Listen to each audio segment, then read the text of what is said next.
and welcome to The Active Life. This is Jeff Harding. I'm sitting in for Kyle Case, who's on the road today, and joining me is Michelle Graves. Michelle, welcome. Hi, thanks for having me. This is your first time doing this? I guess I'm filling in for you. Well, you're filling in for me because I'm filling in for Kyle, but you're actually filling in for Derek, who usually fills in for me when I fill in for Kyle. Exactly, and I've done this one other time with Derek, who was filling in for Kyle. So this is your second time filling in for me. I'm you're almost a pro. You're an old pro now. Okay, then I was worried about it because I was afraid this was your first time, but now that I know that you're an old pro, we'll just go at it. I feel so much better, yeah. Well, and I'm glad that I can give you that level of comfort. Thank you. Michelle, have you ever just felt tired and exhausted all the time, no energy, fatigued all the time? I've kind of had a week like that. Well, we all have weeks like that, but sometimes they drag on to months and longer. Yeah, that is not a good feeling, is it? No, well, I did a little research on the internet, and Dr. Brenda Powell of the Cleveland Clinic gives us 6 different things that could cause fatigue. And this is, of course, after you've ruled out anemia, diabetes, hypothyroidism, and hepatitis C, which all can give you fatigue. Those are the big ones, but these are lesser things that can give you some fatigue. So, what about just like running 20 hours a day and not getting enough sleep and all that? Are we going to talk about that? No, that would be your own fault. Okay, let's just be clear. Well, of course, the rest of these can kind of be your own fault too, but that would be an intentional. Okay, so I can control that, and you're going to help me control some of these. Some of these other things are things we control, but we don't always think about. Okay. So the first one is a junk food diet. Diets that are high in trans fats, saturated fats, processed foods, add sugar. And added sugar can sap energy. Dr. Powell recommends switching to a diet high in good sources of protein, mainly fish, nuts, seeds, and beans, with 8 to 10 servings of fruit and vegetables per day. Yeah, that's really important, and that's something probably all of America can work on, right? Well, some of us more than others. Especially the guy that brought donuts in this morning for the office. Yeah, I really appreciate that, by the way. No problem. Way to start me out. In failure. The next thing is lost nutrients. Today's industrialized farming practices may rob the soils of key fatigue-fighting minerals, some experts say. So to make sure you're getting enough nutrients, Dr. Powell recommends taking a multivitamin and mineral supplement. In particular, she thinks it's important to remember or to seek out a supplement or a vitamin that has selenium and iodine. The selenium is important for the thyroid function and metabolism, and iodine, especially people that are concerned about high blood pressure. They avoid the iodized salt, which is where we get a lot of the iodine. So you need to take an iodine supplement to make up for that. That's interesting. The next one she says is not enough omega-3. And fish are rich in omega-3 fatty acids, but most of us don't eat enough. And she recommends about 1,000 milligrams of omega-3 supplement. Yeah, that's really hard depending on where you live. We're a little bit landlocked where we are, and I know I just don't enjoy the fish here as much as I did when I lived on the East Coast. No, it is different. It is different, and it's more expensive when you live in inland versus out the ocean. I mean, at the ocean, it's less expensive, so it's a little bit more available to us. The next thing she says is a vitamin D deficiency. Vitamin D gives us energy. Low levels of this vitamin can cause low energy and depression. Vitamin D and omega-3 are necessary for every single cell in the body, including brain cells, to work properly, Dr. Powell said. And if blood tests reveal low vitamin D levels, she recommends a supplement, of course. Yeah, or sunlight. We don't get enough because we're sitting in an office all day. We need to be outside more. Right, but make sure you use your sunscreen because that's a whole other set of problems if you're out in the sun without your sunscreen. You're right. The next so one much to do. The next one is low magnesium. We're born with a finite amount of magnesium, which is also necessary for energy production in our bones and muscles. The vast majority of Americans get about half the required amount of this mineral in their diets.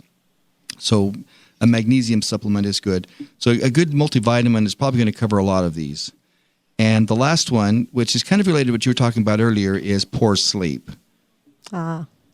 That's my problem. Yeah, me too sometimes. When it comes to sleep difficulties, we've got the perfect storm happening in our 40s and 50s, said Dr. Powell. Funny, I just fit right into that Yes, you age. do. So do I. Reasons for lost sleep include increased work responsibility, living with teens, which takes a lot of sleep I have away that from you. problem Yes. too. Aging parents and falling magnesium levels. And then the last thing she talks about... I wish there was a vitamin for that. Yes, that would A help. supplement of some sort. And the last thing she points out for the sleep is women who have had 2 cups of coffee a day since age 20 suddenly can't metabolize it as fast at age 50. So caffeine can take 8 to 10 hours instead of 5 hours to clear the system. So if you're a woman in your 40s or 50s, you may want to cut back to maybe 1 cup and nothing after 10 a.m. in the morning so that you can get out of your system and go to sleep at nights. Well, we are always full of good information, are we? I learned something new. There we and you know, Kyle sets the bar pretty high. So Yeah. I when I cover for him, I try to You did a great job. I try to match That was up. very interesting. I'm going to run to the store when we're done. Well, just to the health food store up the road. Yes, Right. yes. Well, And I'm going to buy some fish. make sure that it's fresh. Okay. You don't want any of that old stuff. Yeah, you're probably right. Joining us by telephone today, Michelle, is one of our amazing athletes, Marty Davis. Marty, are you there? I am. Well, welcome to the show. It's great to have you here. Yes, I appreciate this. So, Marty, since you're just joining us, why don't you tell us a little bit about yourself, like where you're from, where you grew up, those kinds of things. Do you eat fish? Yeah. Well, I've been married for a long time, and Well, go ahead and say the number because I know that number. What is the number of years you've been married? 51 this year. 51 years. Congratulations. Wow. That's Thank great. you. Thank you. That's an accomplishment in itself, isn't it? It is. It And I'm is. sure we could do a 5-minute segment one day about the benefits of long and happy marriages. I'm sure we Put could. that on the list. That'd be great. Right? So where did you grow up? And I have 3 daughters, and we lived in Murray most of our lives, and now we're living in Tokerville down by St. George. Pretty area. Great move. Yeah. Great move. So now, since this is the show is about the active life, let's talk about your athletic career. How early did you start with athletics, and have you always been active and involved? Well, sometimes I speak in the we because my husband and I do everything together. But we started playing some racquetball and some tennis, and then we started running. And I was about 33 when I started running. And then at about age 37, my husband had been doing triathlons for a couple of years. And so I decided I would like to try that because it's not the funnest sport to watch. Can actually get hard. kind of boring, can't it? It's hard to be in all the right places. Yeah, I hate to say boring, but, you know, you go away for a long time, then you come back and change your shoes or whatever, and then you do another sport and you go away for a long time. So I said I either have to do this or I can't watch anymore. So I started doing triathlon with him. Well, that's great. Now, you grew up in an era before really Title IX, so did you do any sports in school, or was that something that just really came later in life? Yeah, it was just later. We had like track and stuff in school, but not really a lot of sports for girls to participate in. Yeah. Now, back when you first got into triathlon, it was still a relatively young sport, wasn't it? It was. You know, when I started, there were only about 8 women in the state of Utah that I knew of that was doing triathlon, and they didn't always go to the same races. So there'd be 3 or 4 of us a lot of times. What was the learning race. curve after, I mean, you had been a runner. Had you ever been on a bike or did you know how to swim? No, I had to learn how to swim. And we actually had a coach that watched us swim, and he didn't recommend that we probably do that sport. I had a girlfriend that watched a video on how to learn to swim, and My husband came home one day and said, I think she's going to drown in the pool before she learns how to swim. I don't know if you ever felt that way. Oh, I did. It took a really long time to learn how to swim. And then the open water swimming, of course, is completely different than the pool. Right. It And you really should is. speak about that, because for people going into triathlon, that is a whole different element, isn't it? It really is, and there's a lot of tricks that I've learned over the years to help me get through the swims, because I had a lot of fear for a long time. I'm always afraid of being kicked in the head. Tell us your tricks. Kicked, your goggles kicked off, or running into people, or just what's in that water. Yeah. Yeah, and how much of it you're going to digest, consume. Yeah. Or ingest. Ingest, thank you. That's the word. I knew that wasn't right. And the wetsuit does constrict you a little when you're standing, and so you feel like you're not going to be able to breathe when you get in the water. Mm. So Those help you people with get real buoyancy, nervous though. before. Yeah. And we just found that there's just different kinds of tricks for us to do that help us to, helped us to get over those fears. I don't think Stan had the fears that I do, or that I did. If you're just joining us, you're listening to the Huntsman World Senior Games Active Life on Fox News 1415. We're talking with Marty Davis, who right now is in northern Utah, but who lives in Tokerville, Utah. Great, Marty. So tell us maybe your top 3 tips, because I think things like that are really helpful to know for others. For the open water swimming. Sure. Well, I found that I had to place myself in the group to where I could see the group when I would breathe. Hmm. And that just took away so many fears, because I could see what was happening, and I could see where people were, and it wasn't like it was elusive. You're right. Another thing that I learned to do was not to look up in the first few minutes of the swim, because you would get water sometimes down your throat, or you would, get hit with somebody or that. So I kind of used the other people to keep me on track in the first few minutes of the swim. And then I don't really race the swim. That's what I say anyway. I probably do. But I try to stay really calm in the swim. Yeah, it's important to be fluid, isn't it? Find your comfort zone. Yourself in the water, and to, just to take it kind of calm. Try to be calm during the swim, and then, because the race is never won. It can be lost, I guess, in the swim, but it's not really usually won in the swim. That's a good point to remember, that sometimes we forget in life that when we're just starting out, that's not where you're going to win or lose. It's how you finish that determines whether you're going to be successful or not in life. So that's a great insight. It really is that applies to other facets of life. Let me ask you this: there's lots of different lengths or distances for triathlon. How many of them have you done, and what are your favorites? Well, I'd have to say hundreds of triathlons. That's awesome. But because my husband and I have been doing them for 30 years now. But I've had so many favorites. The Huntsman World Senior Games has been really a favorite of mine, because I had the opportunity to win it for a couple of years when I first turned 50. Congratulations. And that was That's pretty great. exciting. And then I love the Escape from Alcatraz, where you swim across the San Francisco Bay. Oh, yeah. With the sharks. Yikes. So does that increase your time a little bit when you're swimming with sharks? I might feel a little hurried. There's just sharks in this water. I'm sure there's not. Well, I think the challenge of that swim was the current, because you had to position yourself a certain time, going this direction, and then kind of get out at right where you're supposed to, so you don't go out under the Golden Gate Bridge. Yeah, well, those are important aspects.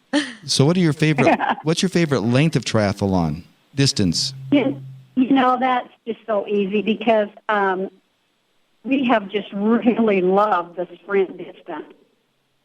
We felt like it really kept us healthy. We didn't get injured. We were able to work out on Monday mornings again. And it's speedy. You have to be fast. So we have loved the sprint distance. We've done Olympics and we've done half Ironmans, never done an Ironman. We have a half Ironman here in St. George. Have you ever participated in that one? No, I've done that course, but I've never participated in the event, because first it started, for the first 3 years it was Ironman distance, and now it's a half Ironman distance. Yeah. It seems a lot more doable. Yeah, still a difficult course. Well, it's extremely difficult. I mean, St. George has hills and valleys, lots of them, and hot. Yeah. And so anybody who does that is just amazing to me. Well, I would have to agree with you. I was a volunteer at the Ironman this year, and I was at the finish where they were picking up their first their wet clothes and their stuff from their first transition. Thank you.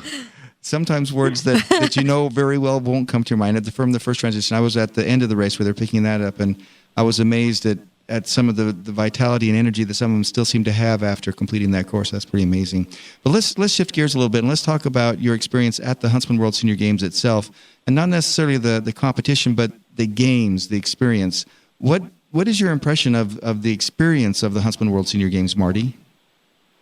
Well, when Gary Thane and his wife Kathy Thane ran the senior games for a long time. Well, Kathy ran them, and Gary ran Kathy ran them, and Gary was over the triathlon, but yeah. Yes. Gary was over the triathlon, and Kathy kind of was... She was the director. She was over everything, yeah. And they both still play such a great role. I mean, really amazing people. Oh, my gosh, yes. I mean, Stan and Gary were friends, and Gary said, come down and do the senior games. And, Stan was just barely turning 50, and he's like, senior games? I don't no, that doesn't sound... I've been the Huntsman Games for a really long time. And I went down with him, and he did some bike racing, and he did the triathlon. And, the people. It was the people. All of the people were so much fun to talk to, and the athletes were so amazing for being seniors. And then the Huntsman World Senior Games does the health screenings. That's right. And you're able to go get so many health tests done and find out your results right away. And they've discovered people had certain things that need to be taken care of right away. So they've saved so many people's lives. But just having 30 some odd countries show up, people from all over the world, and wonderful people from all over the world. I think that's the thing I really loved about the senior games. And it's funny, Marty. From the time I was watching till I was participating. Yeah. I would say, Marty, what you're saying is a theme that we've heard over and over again from the participants on this show. It's that the competition is great and wonderful, but it's the experience of meeting folks, of making friends, of the peripheral things that really set the Huntsman World Senior Games apart from other events. Yeah, and I want to add that we're at 68 countries now, so we're going for world domination. We want to invite everyone, and we're going to get there in all 50 states every year. So you're right. The diversity of people you meet in an experience like that must be pretty unique. Well, and that they come from all over the world to St. George and all over the states to St. George is just amazing to me. There was over 10,000 athletes last year. That's right. And maybe you've experienced it somewhat as a local, but isn't it remarkable, too, the way the whole town comes together, whether they volunteer or, own a restaurant or a hotel? I mean, the hospitality is really bar none. The town really embraces the games, and we're really lucky to be supported as well as we are by the local absolutely. The community. Sponsors and everything. Yeah. Well, and I remember when Kathy Thane's mother started making the flags that the girls wear. Oh, the butterfly flags, yes, during the opening ceremonies. Yes, out on the field, and I just thought that was just so fun. And the dinners, the people that you meet at the dinners, even that you participated with them, but you would never have an opportunity to talk to them without those events.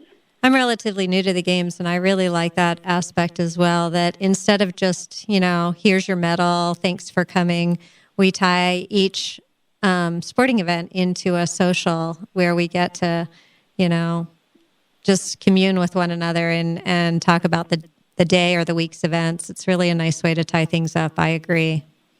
Yes, that's really fun. So how many years have you been involved with the games? When did you start? Well, I started right when I was 50, so 16 years. Oh, fantastic. Yeah, and we tried to be ambassadors at one point, but we're living in Salt Lake, and it was kind of hard, but we always promoted the Huntsman Games. And, of course, I've been going there for 18 years because I was going with Stan the couple of years. He did it before me. Oh, you've really been there through the times and seen it grow and increase and so Marty, hopefully become better. So Marty, over those last 15 or 18 years that you've been coming down here, is there a memory that really stands out, that jumps out at you, that just says to you, this is what makes it so special? Well, there are a couple of memories that make it so special. The first year that we went down and Stan was doing the bike racing, we thought, it'd probably just be, a few old guys out there going to race up the canyon, Right, Snow Canyon. Yeah, Snow Canyon. And we turned the corner in the car, and all these motorhomes and people, these guys out on their trainers and getting ready to race, and bikes going up and down the road. And there were like 276 racers that year doing that hill climb. That's impressive, isn't it? Oh, it was so amazing to us. We were just like, whoa, this is neat. Yeah, the competition and the speed of it, the event too, is remarkable to me. These are really true athletes. Exactly. Very competitive too. Best at their game, exactly. And then the city of St. George has had to build more ball diamonds because of the baseball, or softball, whatever they play. Right. There's so many of those guys also. The mountain biking, we participated in the mountain biking.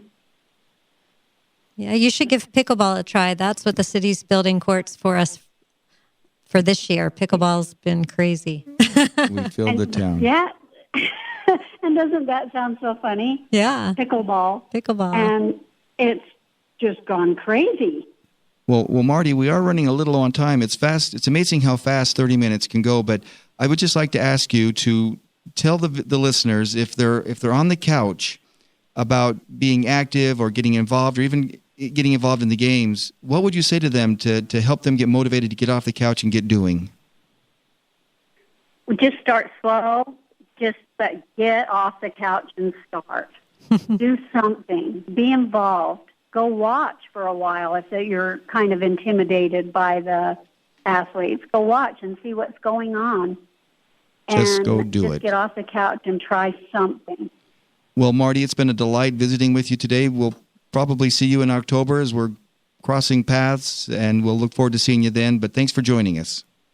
Oh, you'll be seeing us. We're signed up, and my oldest daughter and her husband's coming down this year to do it also. Oh, we'll look forward to seeing you. That is excellent. That is excellent. Well, thank you so much for giving me this opportunity. Oh, you're welcome. And again, we appreciate you joining us. So, Michelle, it's time flies. It's getting, well, no, I mean, not just time, but it's getting close to the close of registration. Yeah, we're really starting to get busy over in the office, aren't we? It closes September 1st, so you still have a couple of days that you can register if you haven't registered yet. So if you still want to register, you can go to www.seniorgames.net and you can register for the sport of your choice. And you can also listen to this and any other broadcasts that we've done on the Active Life, again at www.seniorgames.net. Or if you have any comments or feedback about our show, we'd love to hear from you. You can send an email to the Active Life at seniorgames.net. So, do you have any parting words for our listening audience, Michelle? I loved her advice. Get off the couch. Eat some fish. She didn't get a chance to tell us, but in the information in the bio she sent me, she says that she coined the phrase, "You must be present to win" for triathlon, specifically towards triathlon. She says many times I was the only woman in a race, so you do have to be present to win. Yeah. You have to get out and go do it, and I like that quote. So I just want I have one closing remark by Mark Twain. He said, "Age is an issue of mind over matter. If you don't mind, it doesn't matter." Until next time, stay active, everybody. Thanks for joining us.